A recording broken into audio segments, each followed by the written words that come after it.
This is mostly the talk I first gave on theories of everything. This is a part of it from 9 years ago. So you get 9 years of additional insight as we look forward. The thing that we were shooting for a few months ago was a theory of everything. And we're looking at the reason physics is going forward the way it is and what we're trying to accomplish. And we got into string theory, and we did a couple sessions with the Brian Greene videos. Do you have any thoughts, questions, things that have been percolating in your head since spring? It's still pretty hard to understand. Yes. You get your brains around. It's very difficult. 11 dimensions. Yes. Well, we'll briefly get into higher dimensional stuff again. But we don't go quite as crazy as 11 in any other approach. Now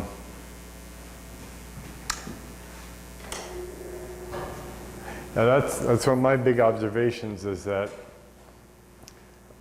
we are built, our brains are built to understand the world around us, obviously, because that's where we need to survive. So temperatures, speeds, scale,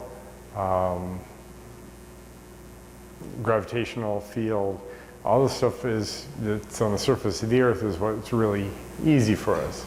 But if you get up near the speed of light, then special relativity kicks in, and you have time dilation and foreshortening in the direction you're going.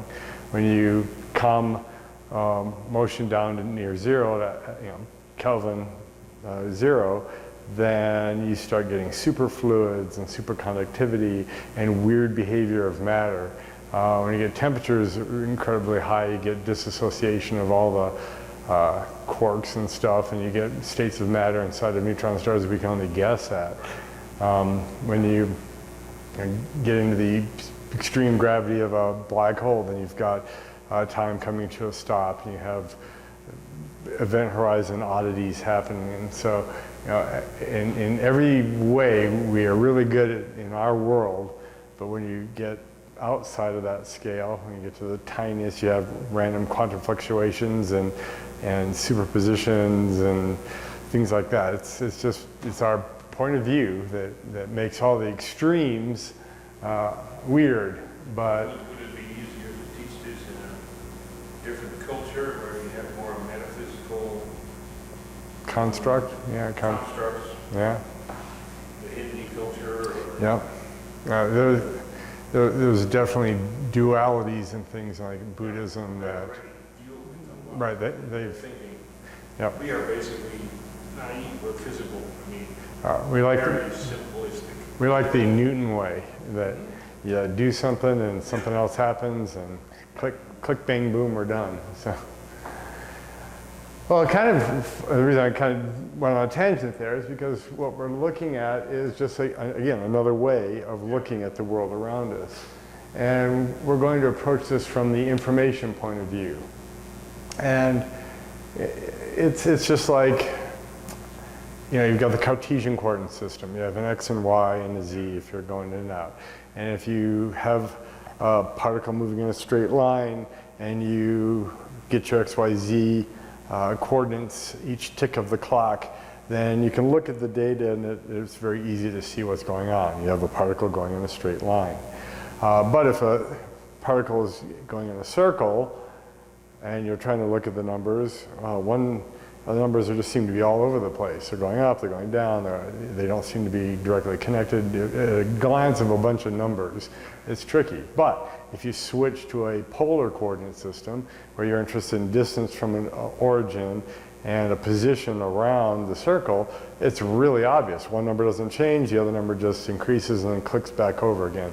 Simple as can be. So just a change in coordinate system allows you to grok a system, as Hyman would say, better than others. So that's... You can model a course to a lot easier in that polar system. Absolutely. Yeah. So that's all we're doing, is we're changing conceptual coordinate systems by looking at information. And we're not used to doing it. We have, again, a simple version of information in our head that has something to do with ones and zeros or the meaning of something. but we'll get deeper here.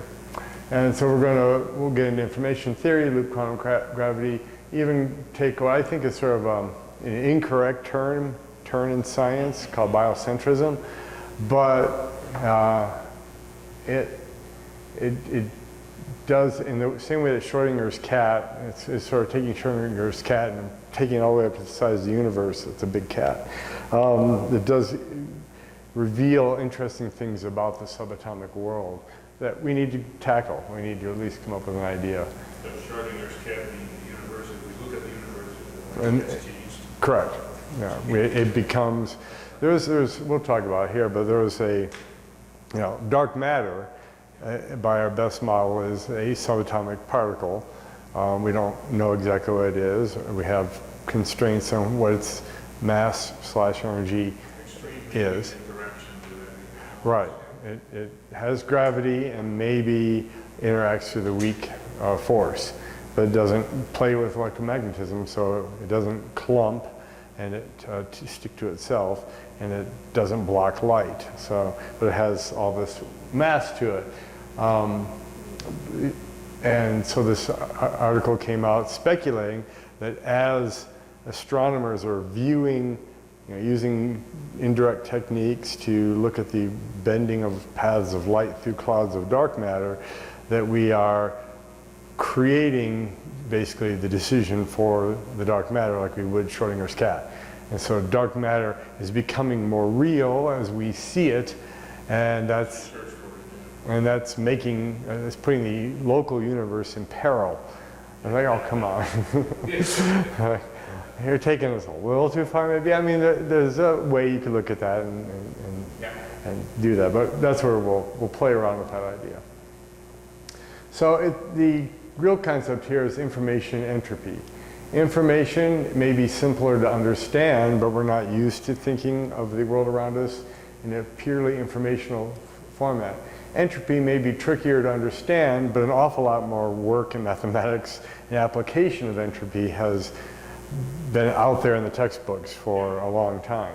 And they're both, like I have here, two sides of the same coin, and we're going to play with these ideas. So we'll look at, there's many more, but we'll look at 14 good examples where information or entropy play around with each other or play with the physics that we already understand. And to flag this, I'll put this big blue eye for something that is best seen in an informational approach, and this entropy thing for something that's more easily understood by the entropy approach. It says here, entropy is like motivational posters. It says, will continue to increase until enough dark energy is created to rip the universe as we know it to shreds. Have a nice day. So, yeah. All right. And so if this is a good equation of everything, you're already seeing it. S equals K log W. Ludwig Boltzmann, this is a Boltzmann constant, actually has it, is it on here, right? Yeah, it's on his tombstone here. I'd like to do it just to confuse people. Why does John have that in his tombstone? But it's pretty profound. So going back to your high school. Why are so many of these theories coming out of German scientists? That's a good question. The Germans are very straightforward, very mathematical, very methodical, very much like that. Any great engineers, yeah. Yes. Question. So yeah, going back to high school physics, you probably have the concept of a heat engine, where you are putting in an energy source, it's doing some work, and out comes waste energy that goes into the cold outside world. You've got to have this difference or work doesn't get done. So as the day gets hotter, your vehicle becomes less efficient. If at some point the day gets hot enough, your car won't even start, but you're probably dead by that point. So you're not around to try to start your car. This is a finicky little thing. Let me fixed here. Okay. You gonna sit? Stay. I'll do that if it falls off again.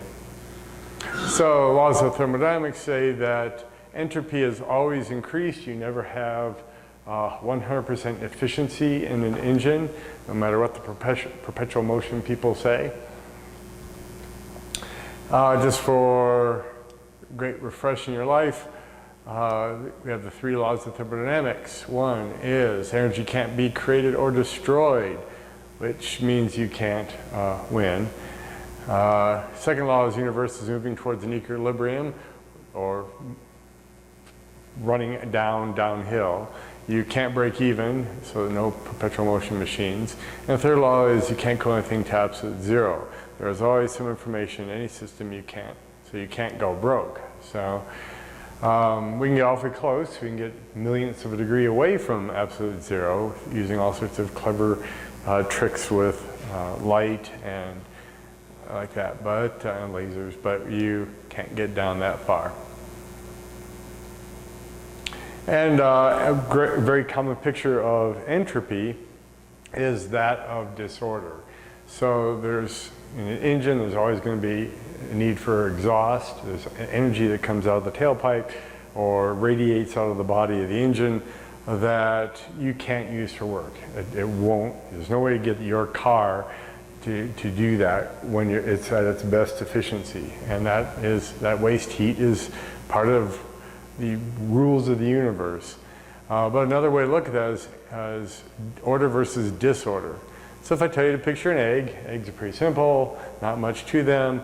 If you are more savvy about eggs, you know there's a yolk in the middle and white, an air bubble, and a shell. But an egg is an egg pretty much. Once you drop it, then you have a universe of possibilities of what this egg looks like.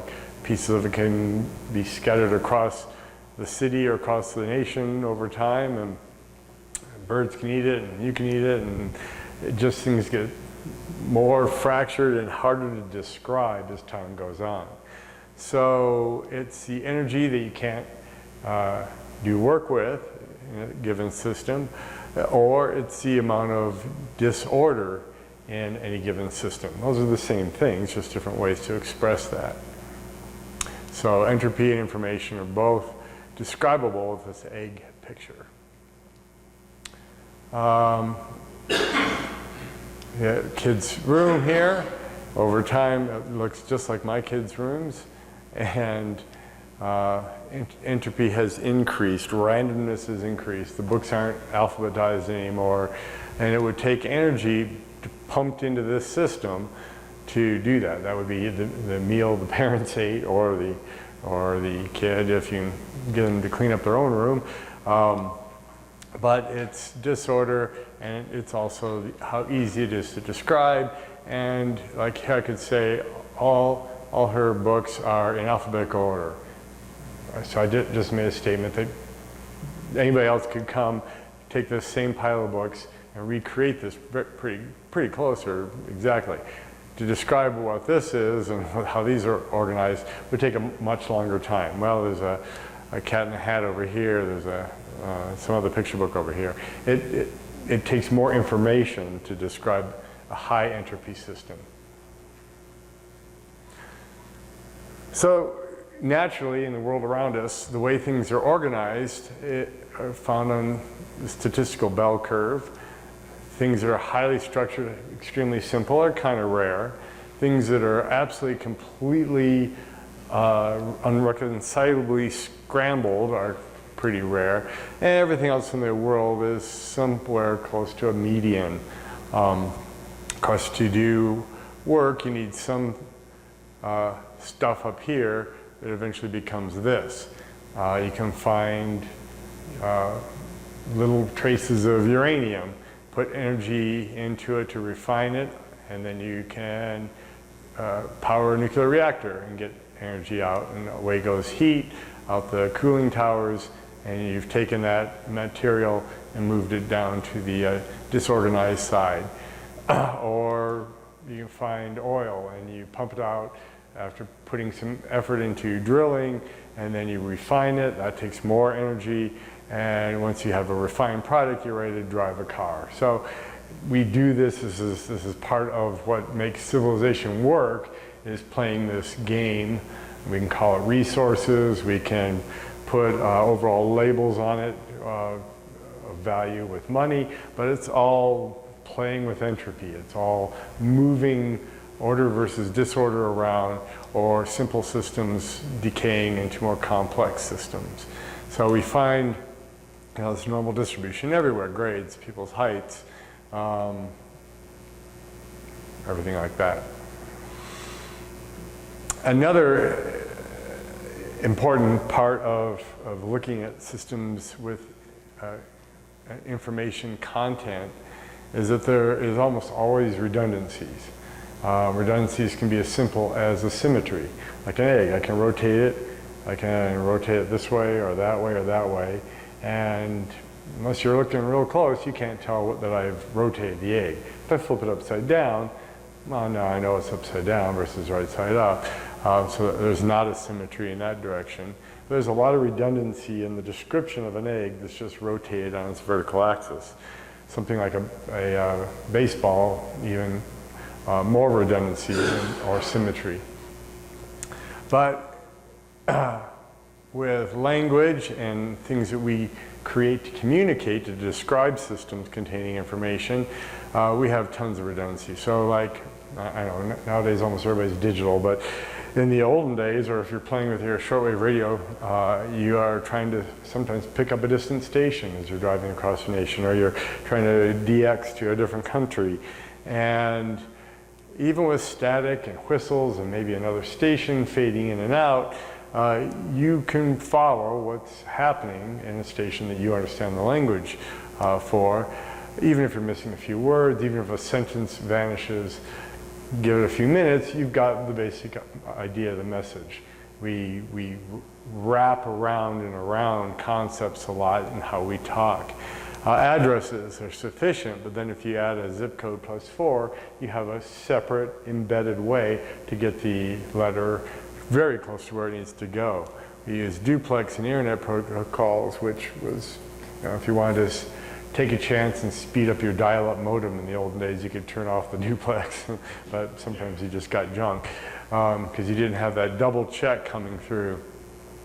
With vision, our brains are really great at teasing out images from a lot of missing information, so we can see people through a fog, or a bobcat peeking at us through the grass, because we see the eyes and the nose, and our brains click onto that, where a computer still to this day has trouble. You have CAPTCHAs, is that how they pronounce them, that our visual processing is supposedly better than bot at decoding it, so you get into a system that and other computers just don't.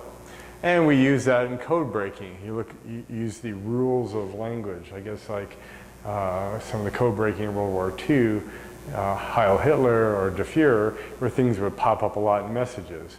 And once you start to get start looking for things with a frequency like that, then you start to break the code, and you can use in replacement codes the frequency of vowels versus consonants, S versus X, and things like that to figure out what's going on in a secret code. So Bell Laboratories, and they keep popping up, and with their it's a Panther and Wilson with the cosmic microwave background radiation.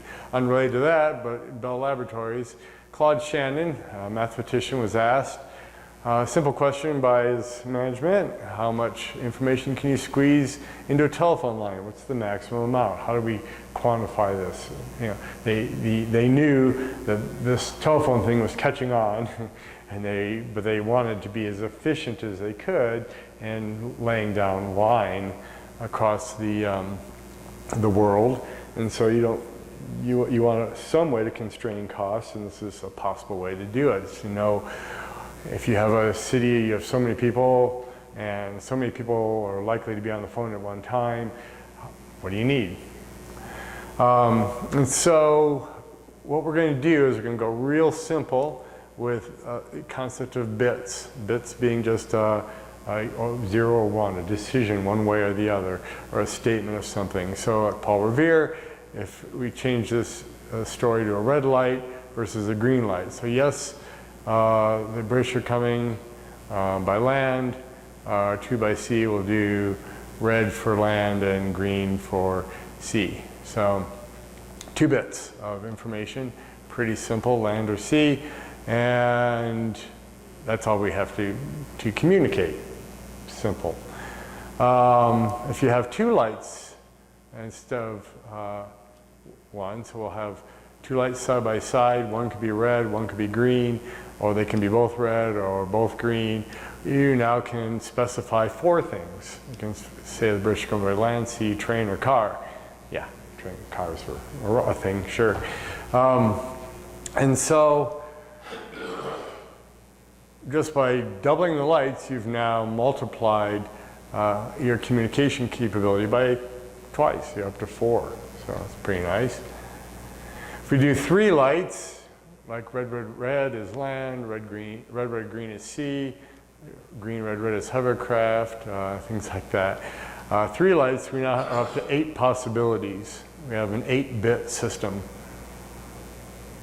So when you play with the question of n possible outcomes, all the different ways the British could come, you can answer it with log n bits worth of letters or colors or lights, whatever system you want.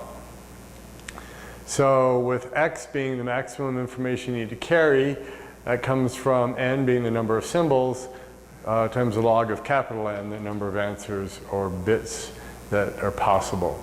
That's log bits too, I think. Log bits too. Yeah. Yep. Not 10. Yes, long bits, yeah, because we're doing just 2 bits. Yep.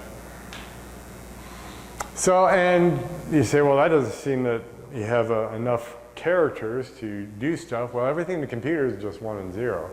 Now we define blocks of 1s and 0s to make letters. So a bit is a 0, 1, a byte is the defined minimum word size, but that's all right. Everything in your genetic code is done with letters. You got G, C, A, and T for the, yep, words are not going to come to me. Yeah, so, but you get base pairs, and then you get chunks of coded words, very similar to a computer defining the word size in genetics. In our language, of course, 26 letters, we sure could have a vast number of words that we don't use. We don't use most of everything. We have a very limited set of things that are comfortable we're comfortable making words out of. So we don't have like the word XXXTLLAAB. That's not a word. It's certainly allowed out of the combination of letters that we have, but yeah. And because of that, you can look at characters or look at a language and probably recognize what it is, even if you can't read it. Again, redundancy. But overall, the maximum amount of information you can carry is n log capital N. And entropy, going back to that, is k log W. Oh, there's something going on here. There's some information entropy link here. In the entropy expression again, k is Boltzmann constant, and W is the number of possible states. Number of possible states, number of possible words. So entropy is really the measure of information in a given system. And we see both increase over time. As the universe we talked about a lot in the Big Bang section started out in a very simple state, a very, very low entropy state. It didn't take a lot of work to describe the early universe. You had every 10 to the minus 35 second tick of the clock, you had a volume, you had a temperature, pretty much covers it. You could, as far as we know by our models, we have maybe all the forces melted into one, so you had a strength of the primal force, but not even magnetic fields or things like that came out until later in the universe cooled enough. That's a pretty special low entropy state. Pretty quickly, random fluctuations on the quantum level started to introduce randomness and started to make different parts or regions of the universe slightly different, and so entropy began to increase from a quantum mechanical nature of space-time. And as the universe gets bigger and things clump and hydrogen and helium are fused into heavier materials, stars explode, the whole story of everything we've done in astronomy is looking at how the information content of the universe has increased through time as well. It's become harder and harder to describe where every atom is, what it's doing, how it relates to other things on different scales. You're getting more order and structure, and the universe is increasing in size. It's expanding, so there's more volume, there's more positions, period, to describe things in. So both are exhibiting the very same increase over time, and both are expressed in the same way. All right, so we start going through our 14 ideas here. So this one's a little more information-based. We've already looked at relativity, saying that nothing can go faster than the speed of light, and phenomena you observe depends on your viewpoint, and that's more so as the relative speed between systems increases. One of the better illustrations of this is the barn and pole relativity paradox. It's not a paradox, it's just easily explained by what's happening to things moving at near the speed of light. But we start with a system at rest, and we are going to have this 20-meter pole vault pole. I'm sure that's much longer than they really are. And then we have a barn that's only 10 meters long. And the question is, can you get the pole to fit completely inside the barn? Well, of course not. It's twice too long. But when we increase the speed of the pole to 90% the speed of light, the Lorentz contraction factor jumps up to 2.29. You multiply 1 over that to the length of the pole, and you're down to 8.73 meters in its direction of travel. And so if you put someone over here and say, all right, when the pole is just about to come through the door, you close the door for a moment, and you tell the person here, as soon as you see the back end of the pole come through, you close the door for a moment. We'll have the pole completely inside the barn with the doors closed on both sides at the same time. All right, well, that doesn't work. I say, well, yes, from the point of view of rest in the barn, because it takes time for the information to get to the barn door closers from the two ends of the pole. And that time of information travel makes it look to the observer sitting with this stationary barn that they succeeded, and they go and have a beer together. But from the point of view of the pole at rest, as it approaches the barn, the situation is much worse than it was before, because now the barn is foreshortened, and they see the door and the front close as they're just about to smash through it, and there's a whole lot of pole sticking out the back end of the barn still, and then they see the back of the pole reach the door, they slam it behind them, they go, you guys were worse than I could possibly describe. And so from the pole point of view, they don't deserve the beer at all. So it all comes from the observer and the different transmission, or the time it takes for the transmission of information to the various observers. That's what creates this apparent paradox. It's an information problem. We've already talked about this before, but just to recap, we had special relativity in the last slide. Now we go to subatomic to general quantum mechanics. Everything is quantized in the subatomic world, and everything is both wave and particle. That's the wave-particle duality we've talked about. And just to refresh you put a light through points, you get one nice light source. You can also use a laser for this. Shine it at double slit, and the pattern you would expect on the screen would be where they overlap. It's going to be the brightest. That's not what we see. What we see is a diffraction pattern. In particle theory, if you just think there are BBs of photons coming at you, you get this nice uniform pattern. What we do see is this wave interference, because the waves come through, they constructively add or subtract, destructively add, I guess you'd say, and get that interesting fringy pattern.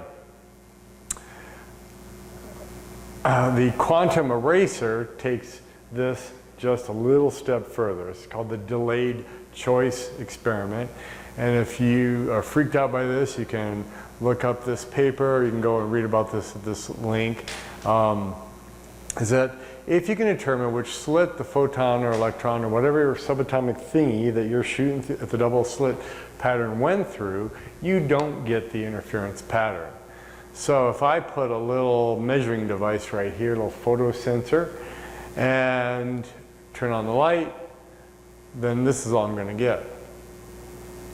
If I'm observing the slit and say, yep, this time the photon went through the right side. No, this time it didn't. It acts like BBs again. The wave pattern goes away. And that's been observed a lot. That's a staple in physics. But if you decide after the light has passed through the slit, you can still turn the interference pattern off and on at will. And this does not match our intuition at all. Like I said, when you get really big, really small, really hot, really cold, really fast, really slow, really dense, really rare, our intuitions fail. So if you gotta do this quick because light is pretty fast, but if you let the light go through, and then halfway down, I'm trying to think of the best way to illustrate this. I'll do it with a little memory thing. So time does not go backwards, but it acts like it does. That's the trick. That if you have a little memory box that will store the answer for you, but nobody sees it. Make your measurement, store it, light's halfway down, you hit erase, the fringe pattern happens. If there's no way, by the time the light gets to the screen, there's no way to determine which slit it went through, you get the pattern. If you store it and leave it there, the light hits, and you can read it later if you want, the pattern goes away. It is freaky, but that is the weirdness of the subatomic quantum world. So you can read about that there. Quantum eraser effect. So it's the information. Was the information recorded before the reality made the pattern or not? And that takes us to the Schrodinger's cat again. That it's just a weird illustration of how weird this quantum world is. So without information on a subatomic particle or a cat, the Copenhagen interpretation of quantum mechanics says that everything goes into a superposition state of both possibilities. Of course, we would, in the big world, like either having alive cats or dead cats, but we don't like the thought of cats that are both at the same time. The observation makes the probability cloud collapse. Now, the trick with the cat here is that it's just one interpretation. We don't have a physical reason or physical description of the mathematics of the collapse of a wave function. There's nothing in the math that says you've made an observation, and now you have one outcome. So when you make this observation, once you get the information, all the other possibilities go away. All the other possibilities still do interact with the world, and we talked, I have that slide here, let me see, where is it? Nope. So you have to just remember back. Remember back that we can. But in the quantum world, everything is a probability. So starting with cat, I mean, can that be 99.9% dead and maybe 99.9% alive? Right. You never get to the absolute 100 because it's all probability. Yeah. Well, see, that's the latter effect of that thought experiment. That the probability of the cat being alive or dead is related to the decay probability of a subatomic process, which is uranium. That's the reason the system goes into superposition, because there's a probability that over time so much uranium will break down, the half-life of the material. Multiply that by the number of atoms in your sample, and then you can come up with the chance that you're going to get the interaction that kills the cat over 1 hour, 2 hours, whatever. But the latter effect is that Bill, the graduate student, goes in to observe the cat, and you slam the door on Bill. And now Bill goes into superposition with the cat from your point of view. And then the university president walks by and slams the door on you, and now just as you open the door, you're in superposition with the cat and Bill. So, you know, how do you build a universe that way with observations being so hinky as you go? And that's where Everett, in the many worlds interpretation, solves it by you're still concerned about the information of the moment, the occurrence of what happened, but the rest of the probabilities, probable outcomes, all just split off into other universes. They still exist, they just peel away and are no longer accessible. And support for that view comes from the double slit experiment. We talked about this months ago, where you can do 1 electron an hour, and it's only going to go through 1 slit. The electrons don't divide in half and turn into 2 waves that do the interference. But 1 electron at a time, every minute, every hour, given weeks, months, or years, your fringe pattern will still form, because you didn't know which slit any of those electrons happen. So, integrate over time, yep. And so, in the many worlds interpretation, as the decision is being made, which slit it went through and how the wave formed, that information is still there as the decision is made. So you get interference with the rest of the decisions that were possible. And Feynman, Richard Feynman, showed that a way to solve a lot of difficult quantum mechanical reactions is to integrate over all the possible outcomes. And so, you know, if I've got my electron heading for the double slits, I could go through either one. Or it could go over here and hit the screen, or it could go up there, bounce off the roof, and then make it down over here, or it might hit an air particle over there and then come back over here and hit the screen. There's all these other possible patterns. And if you just take like the most probable ones and put all the math together, you get a really good approximation of any quantum mechanical system. So it does seem that all the information is still there, at least long enough to interact with the world to give us a singular outcome when a measurement is made. It's weird. I mean, it doesn't match our intuition at all. There's a little buzz here. Why are you buzzing? I guess, yeah. Yeah, radio. Yeah. But what's it coming from? Why is it just now starting? Okay. We'll go for about 10 more minutes to take a break. This is weird, head aching stuff. So from this idea of interfering with the universes next to us as the decision is made, is one explanation for why quantum computers can work. And again, quantum computing is infancy. A lot of mathematics has been done about, the bunch of that. very well known.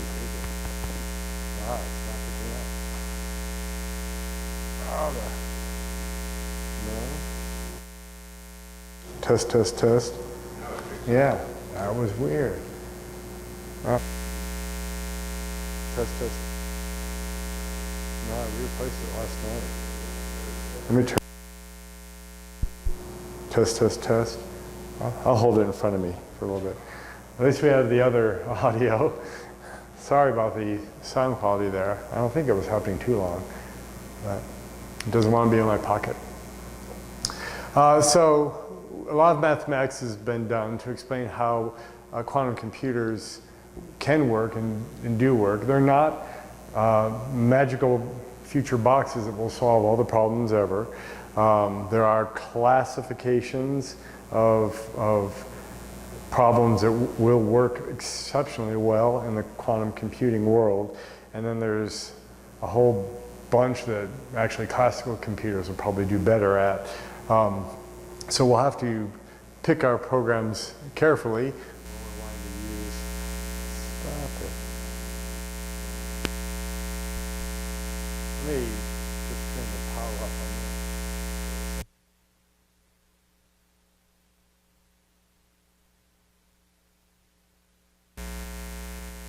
Test, test, test. Oh, that's very odd. I wonder if there's a way to pick a different channel. We'll play with it on the break.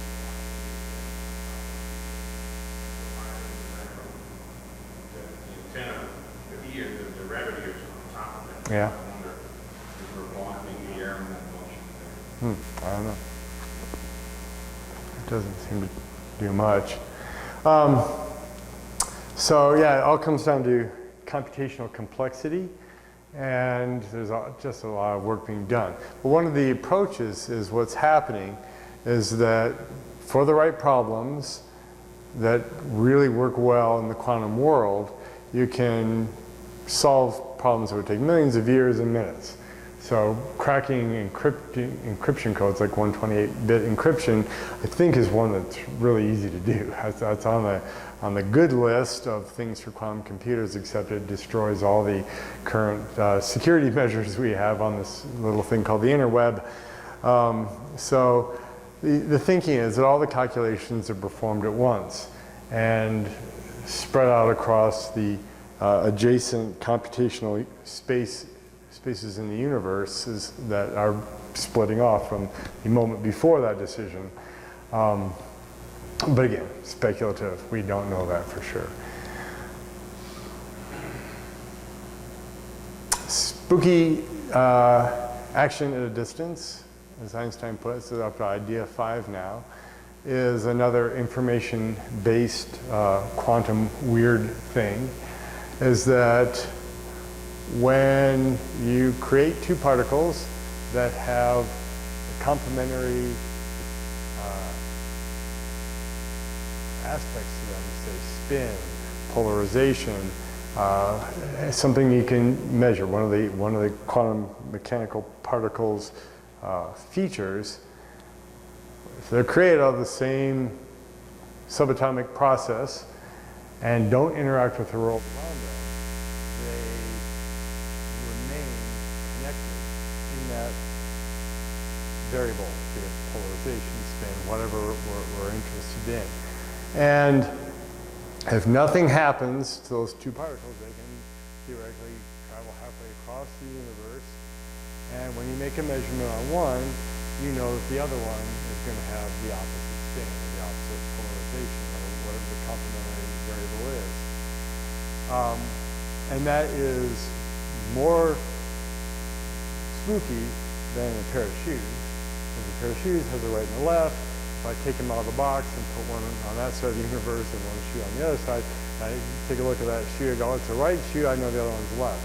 That's pretty trivial. The trick is, I know that if I have a machine that can transform that into a left shoe, then the other one is a right shoe. Or if I turn it into a red shoe, then the other one turns green. That's more what is happening with spooky, oh, that's a good spot right here, with spooky action at a distance. Now, the secret is you don't have verification of that until a signal comes from the other observation point on the other particle at the speed of light all the way across the universe to you to know that the experiment worked. And so you can't use it as an intergalactic internet. It's just a feature of these subatomic processes. We have put a lot of work into seeing if there's some hidden physics. There's like maybe a behind the scenes wiring in the universe that keeps these particles related to each other or complementary to each other. And really amazing mathematics, and then following on experiments based on Bell's inequalities show that, yeah, there's nothing hidden. There's no secret physics that we're missing. There's not a backstage dimension that connects all particles. This is just how the particles themselves exist.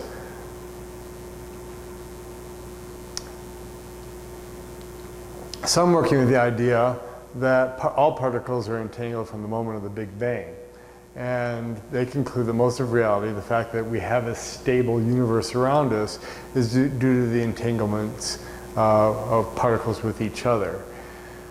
I can't quite get my head around that because you've got entropy, you've got noise, you've got things that touch atoms and particles, obviously. And so I don't see a direct link to reality, but it's in the physics literature that entanglement does help paint reality itself. All right, let's get back to general relativity and black holes after a break, and we'll play with this silly little thing.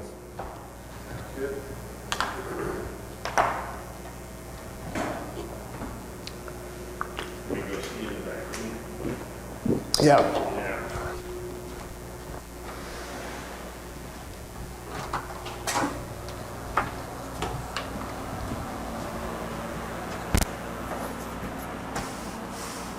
It's a little bit warm, but not bad. Okay. So This one is not. wires are connected. Wires connected. There's a gain here.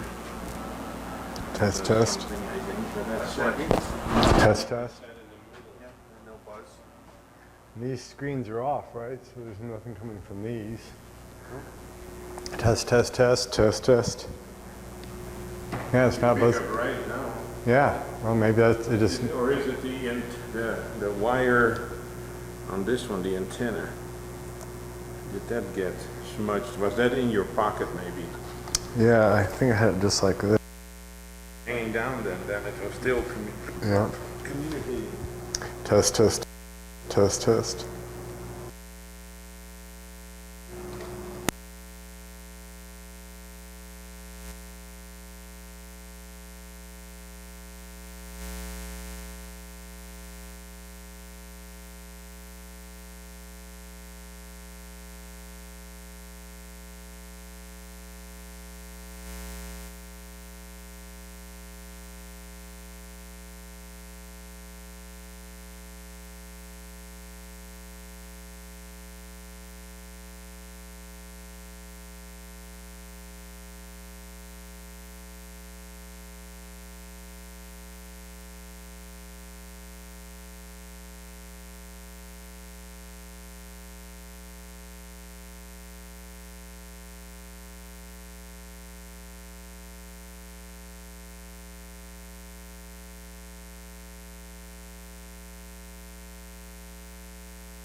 Oh, it's dark in here. I know.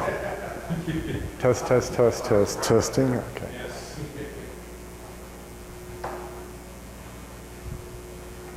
A physical therapist just arrived. I'm going to try it in the pocket again, see if I can get away with this. As I left, so there's another adult in the house for an hour. All right, so going back to another merger. This is probably the first one that I really clued in on that got my attention. There was remember Omni magazine?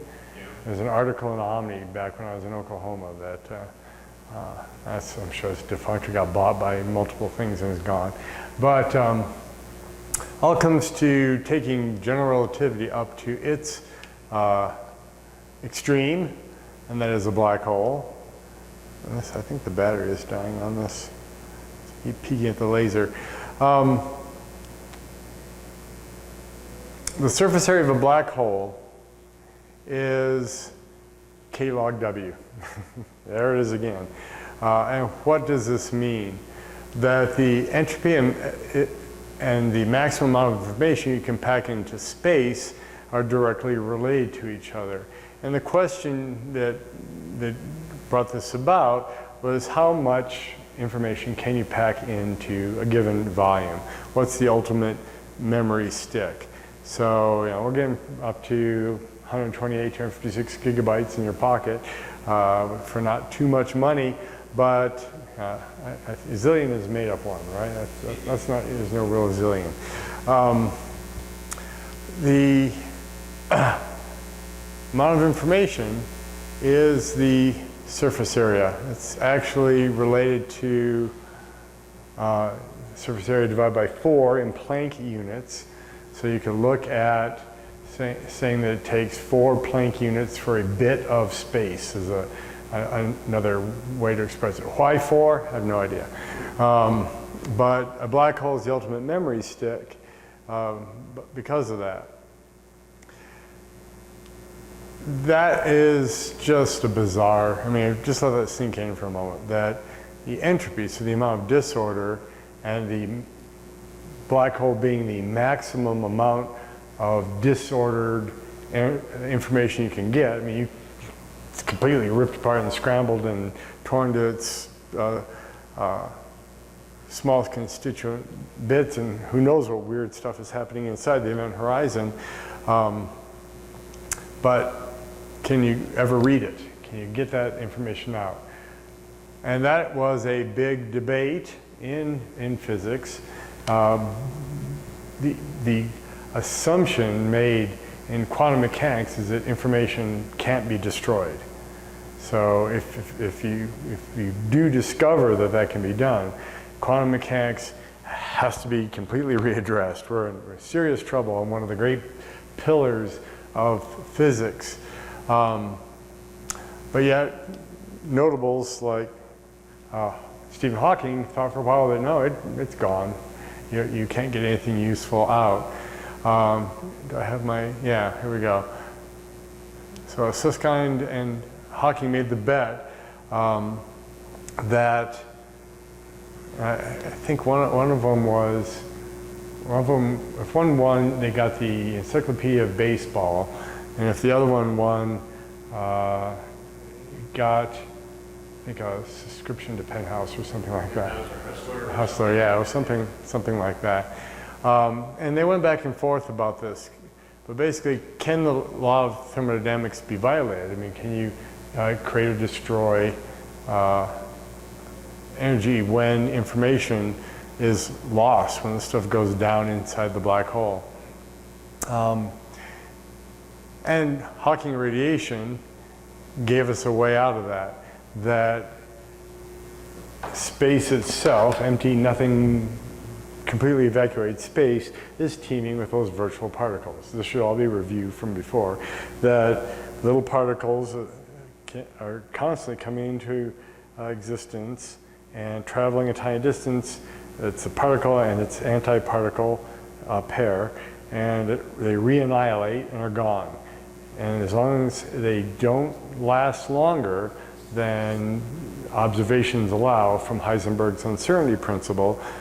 They can happen all they want. And we can measure them using, remember the Casimir effect, that if you take two plates, really precisely milled plates, in a vacuum, and put them really, really close together, you start to get a very gentle inward force. And what's happening is these virtual particles are coming and going.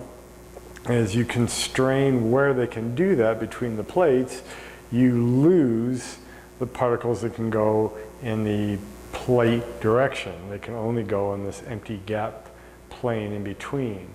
And so the particles on the outside of the two plates are able to go in every possible direction. So you get this very gentle inward tug. And this is a tabletop experiment, basically. So you can see that empty space is teeming with these particles. It's also required to how subatomic particles communicate.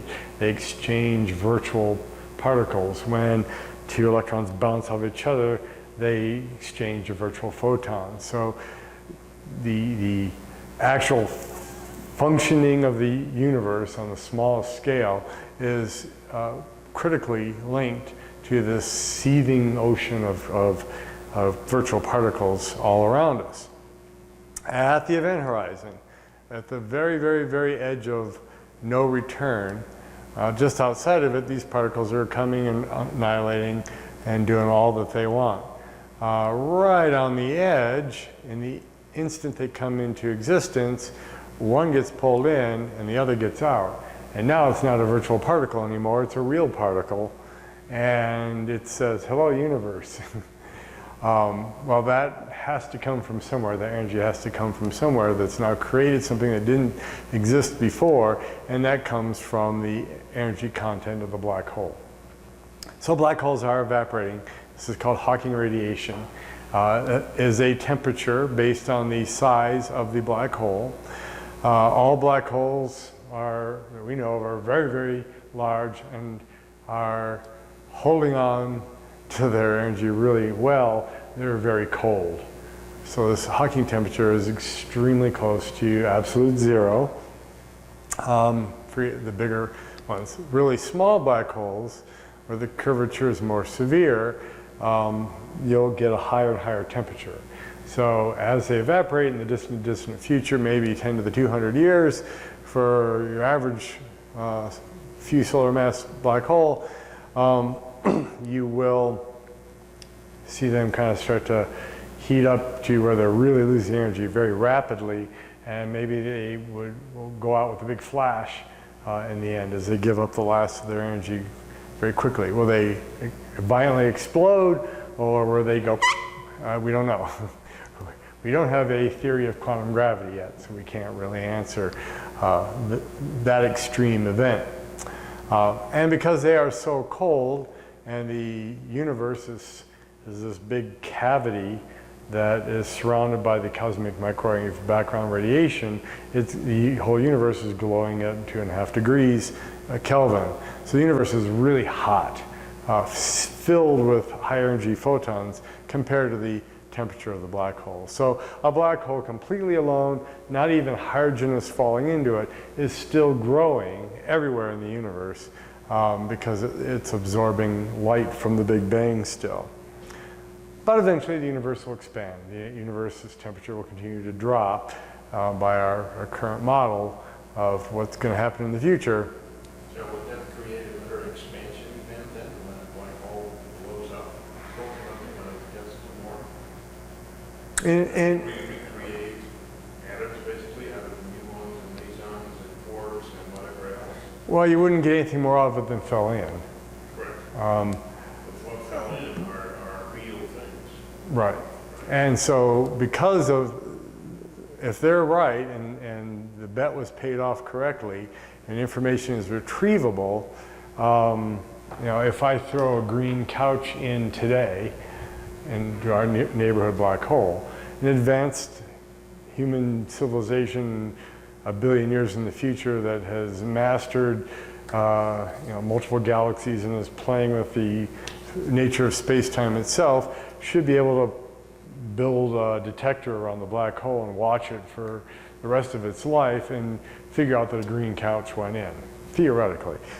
That is a ridiculously engineering feat beyond what we can even conceive of, but It would be much more easy to understand who created a nebula or something. yes, it would. Yeah, or just make a green couch or go to IKEA, something. But yeah, but because this is theoretically possible, that what comes out is not purely random energy, that it does bring back out that information. So where does that information go? Well, you can't store it at the point in the middle. You have to store it on the surface. So where does the entropy go? Well, it gets re-radiated out. It is at a higher entropy. So as a black hole eventually starts to evaporate more than it grows, it continues to increase the entropy of the universe. So colder things have more entropy than hot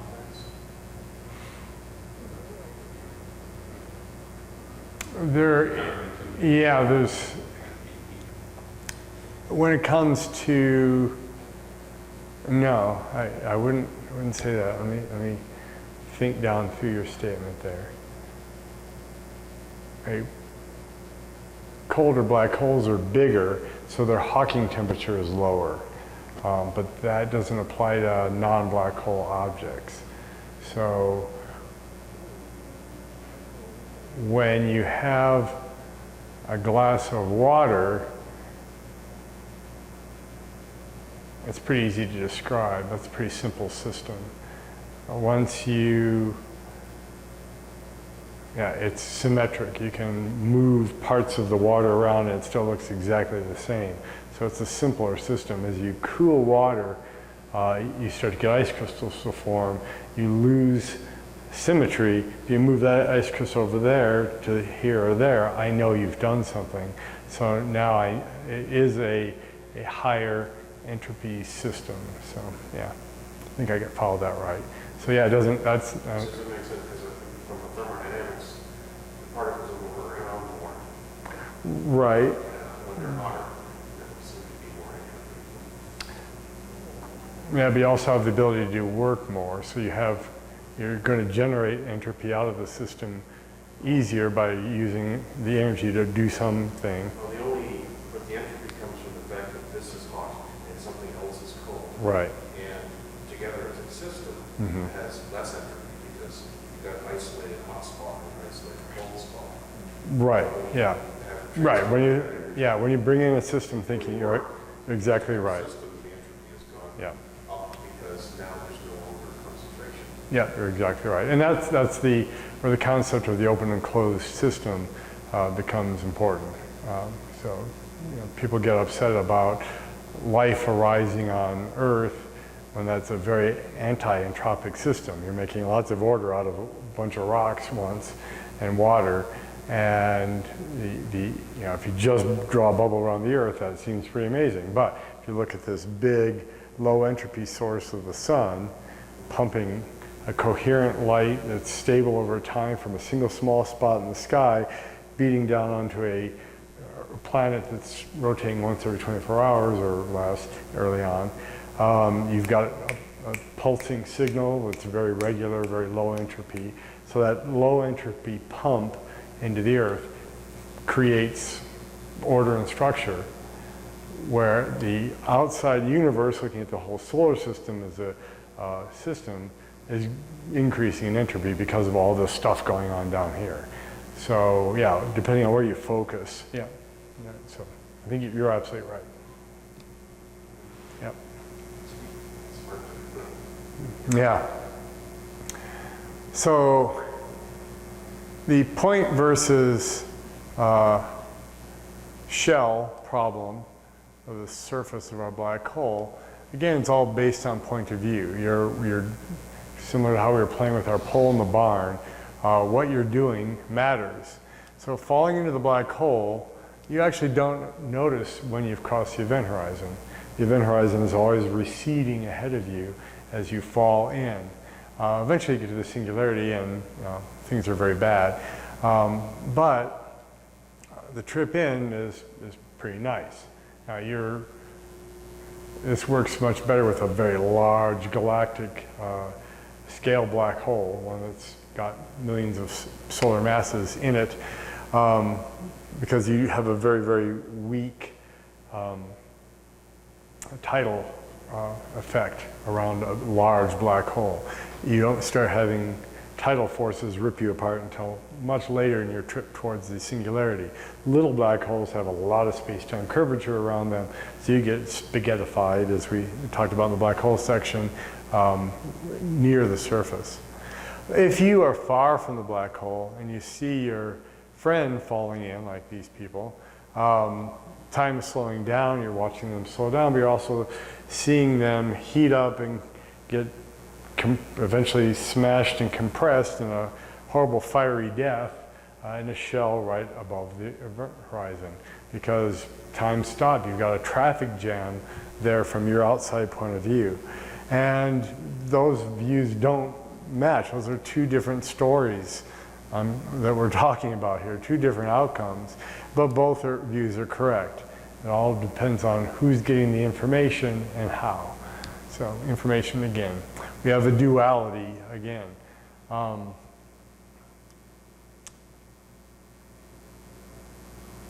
Yeah, so when the information comes out, as we said with the couch, it's thoroughly scrambled. You got maximum entropy in the black hole, maximum unavailable information, but the information is still there. All right, so now gravity and entropy do have an interesting role.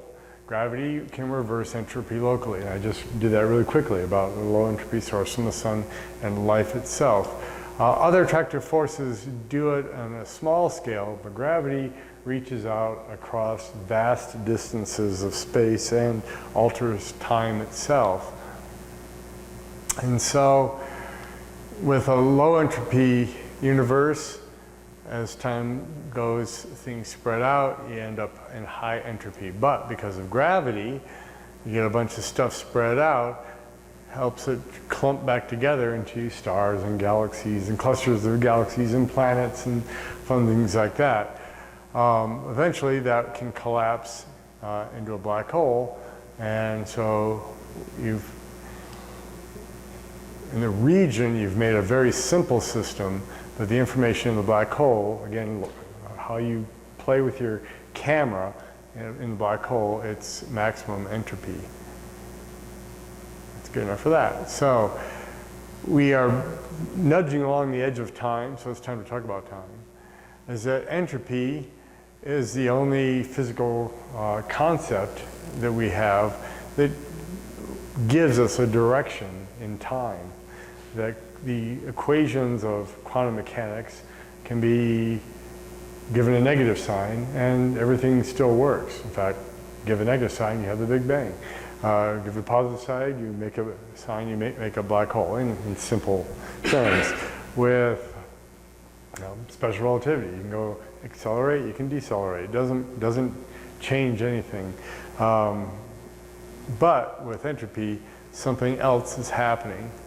So we say that entropy gives us a direction of time, that the past is the past, and the future is the future. And the past is where overall the universe was in a lower entropic state, and the future is where entropy is higher. I said relativity, you can reverse the T sign. In quantum mechanics, you can film two particles hitting, and you can reverse the film and they hit again. You can see two particles interact and produce something new, or like particle, antiparticle making a gamma ray light, a photon, or you can see a photon cool into a couple particles coming off. So the way that you run the film just doesn't matter in quantum mechanics and relativity. But in entropy, you do have a direction that things go. You don't see smashed eggs pop back up onto a table. You don't see stars just let go and drift off back into a cloud again. You see things go forward. So idea 10 is that this gives us more bolstering, that just thermodynamically, without anybody seeing galaxies expand, without playing with general relativity equations and a necessity for a universe to either expand or contract, thermodynamics would have said something like a Big Bang model had to have existed in the past. There had to be something special in the very distant past that everything is running down from. So the question is how the universe get wound up or ordered at the start. So according to the standard model of cosmology, the universe began as a nearly uniform gas, ended up nearly empty space. So space nearly empty, you had some quantum field fluctuation in some region, and space began to inflate. Inflation ends and fills the space with uniform primordial gas. That's a very nice, simple model here. I had a thought. What was my thought there? The inflation here is borrowing. And what's it borrowing from? You still have to have an overall summation of 0 for the universe. And the borrowing is done against gravity. Gravity is the bank that gives us the energy we see. And when, if it ever were to collapse all back, then the debt gets paid. But by looking at the current expansion of the universe, the accelerating expansion of the universe with dark energy, we are probably never going to pay that off. So it's a lot like school loans.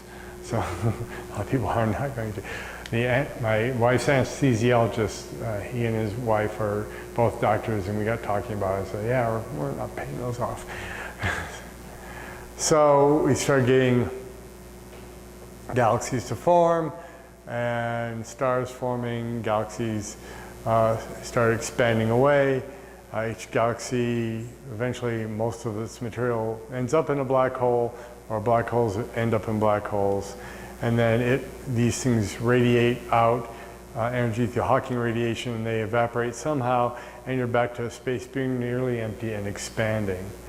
And so we end up with everything in a very high entropy state in the end, possibly starting the process over with a very empty space that can have a quantum fluctuation that then starts borrowing from gravity again to make a new universe. Who knows? It's way outside of my pay grade. So the secret is having a very, very low specific entropy state at the beginning, which does kind of allows us to take a side trip into the anthropic principle that, why are we here, and why is it so well tuned to let us be here and talk about this and make PowerPoint slides and like that. First, the low entropy state seems to be a requirement for a universe that has black holes and people and galaxies. Physicists have identified 25 freely adjustable parameters in the standard models. So these are the things that we have to go to the lab and measure to find out what they are. Properties of particles and forces that don't pop out of the mathematics themselves. Maybe that means the standard model is incomplete and that we don't have enough of the physics figured out, that we figure out the electron has to have this kind of charge, that the gravitational constant has to be this, and there's no other choice because all these things are interconnected.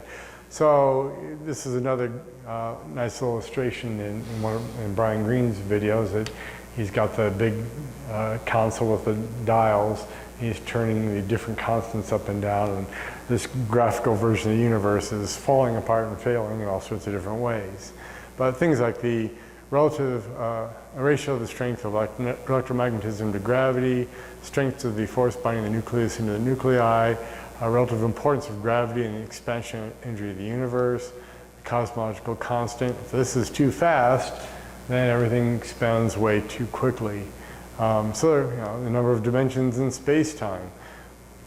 There are, as we'll see, the number of dimensions, that constraint created in physics by the number of dimensions helps give you these different symmetries. And the different symmetries that are allowed or violated help build reality around us, just like water versus an ice cube.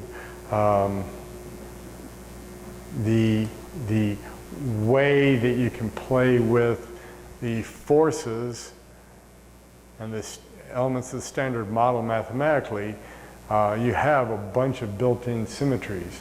And there's a whole bunch of physicists that spend their whole time working with different classes of symmetries. I'm not going to get into that here.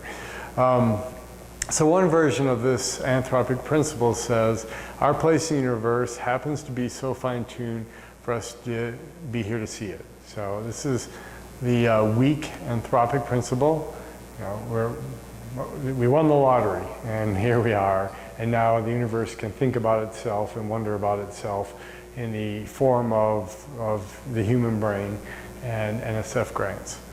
The second version, the strong, says the universe must be fine-tuned for life observers. I think, therefore, the world is such. And that starts to stray towards my dark matter news story from earlier, that we're observing and things are clicking into place as we do. We are making the universe go through one slit versus another. And that's the biocentrism thing that we're going to play around with.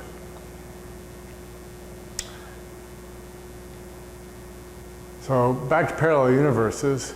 Another way to get around the big lottery concept is just to have lots of universes. And there's a lot of different ways to have lots of universes. We already talked about that before, but we're looking at it from an information approach now. That to remind you that the Hubble bubble is basically the event horizon for the universe. 47 billion light years out. The expansion / acceleration rate of the universe is so great that points in space beyond that distance from us right now can never be seen. They will always be over the horizon, literally from our point of view here, in a bubble around us. So we can calculate the size of that. We know how many Planck volumes of space there are. That's a finite number. It's a big number, but it's a finite number. And so there's only so many things or not things that you can put in all those spaces. You can imagine a universe completely full of electrons for a moment. You can, or completely filled with protons, completely filled with light photons with this frequency or that frequency. And then you can start mixing it out. You can let's replace this gamma ray photon with one electron. Okay, there's another bubble universe. You can see there's a lot of bubbles that you can do, but eventually you do run out of combinations. And this bubble distance in an infinitely sized universe, or one sufficiently close to infinity, is 10 to the 10 to the 122. So in our Hubble bubble, you run out of all the possible combinations by the time you get to 10 to the 10 to the 122 meters in that direction. Oh, and in that direction, and that direction. And it repeats. We're here in this classroom again, that far away, at least. Maybe by accident, somewhere closer, but definitely by then it's happened. Doing this exact same thing. And in between are obviously lots of other universes that aren't good for life. So here's a picture of that, implications of an infinite flat universe. And by all our best measurements, the universe is really close to flat. That here we are in our universe, go out that distance, there's a Hubble bubble, there's a parallel universe, another parallel one. And then out here at 10 to the 10 to the 1.2, oh, we're here again. Pretty freaky.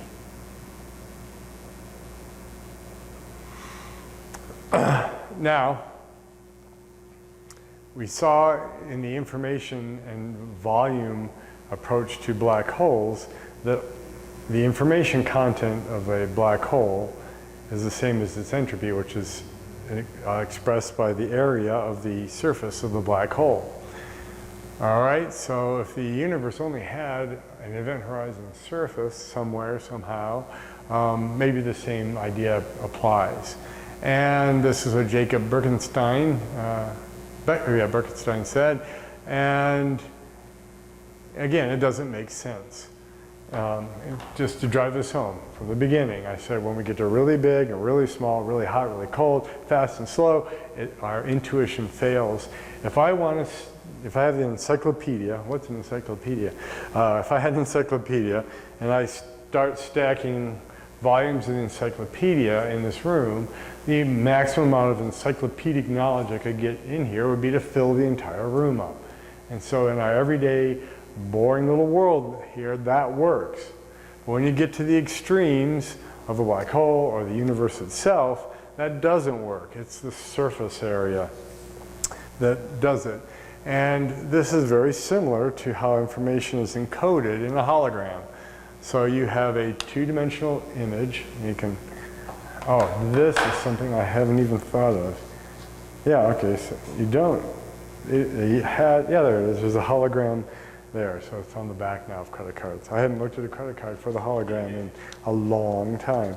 So you got a two-dimensional surface there, but once light comes in and how it interferes with itself, it creates a three-dimensional image. It's not the best I've ever seen, but it's the object can be rotated, and you know, if you have, like in science museums, you have a cylinder of film, and they'll illuminate it with laser light or a sharp light source, and you can walk all the way around, see all the way around an eagle or a kid's toy or something like that. So, and you have all the information that you would have walking around the actual item. So the two-dimensional surface is enough to encode a three-dimensional image. So his hypothesis is that all the information in a three-dimensional universe can be encoded on a two-dimensional bubble. And so this is very similar to the matrix, that you have a universe that acts like the memory in a computer, that you have bits at every point in space. You have a simpler structure that holds these bits, and all the rules of how things communicate over time, point to point, is very similar like a computer program. You could flip this around and say the fact that we can build computer models that model how a nuclear explosion works, or how the weather is going to come out next week, or how materials will operate, or how proteins fold, and like that, is because the universe already kind of works that way. And so you're taking a chunk of the universe and it acts like the larger universe, and you can scale it if you're clever and can move information around.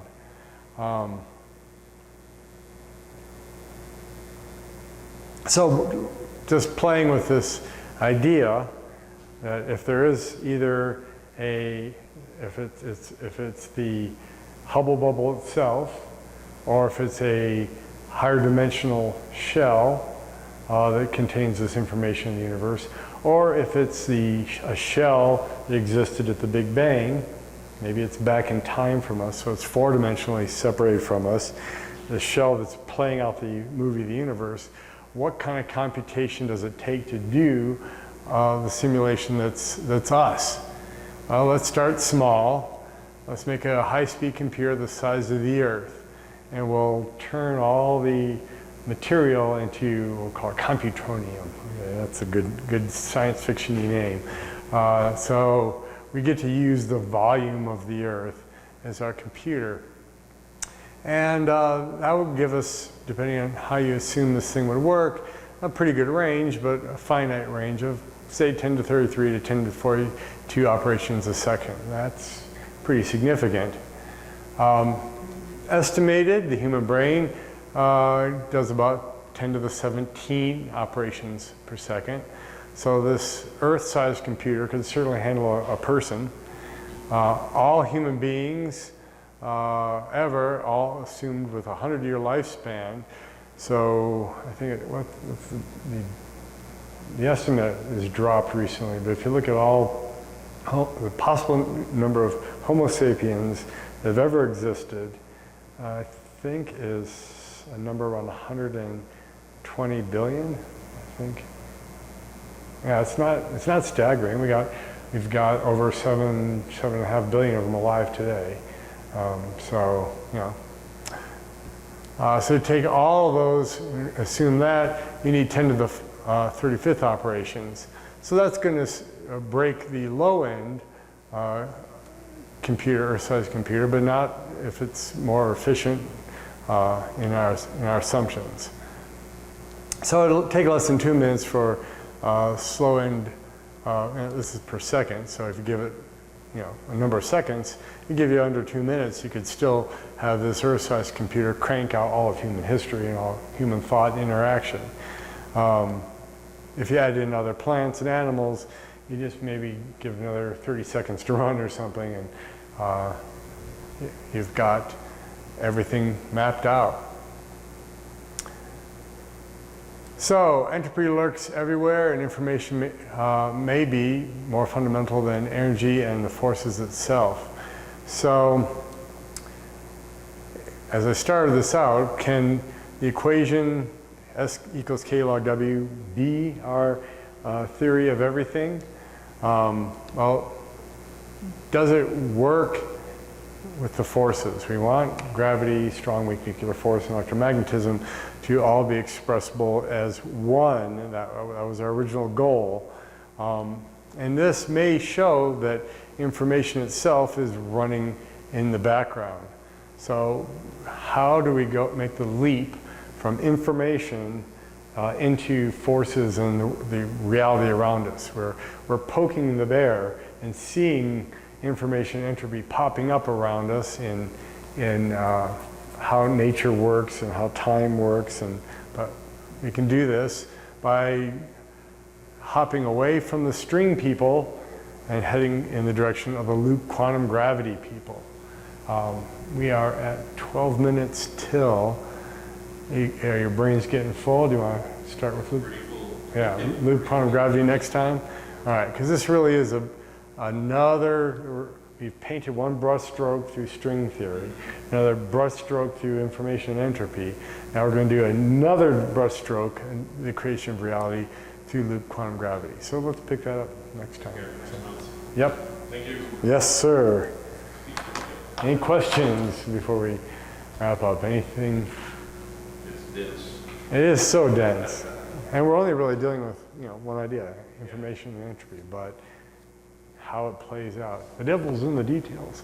But a lot of these processes include time into their execution, but according to the general relativity, time and velocity are coupled.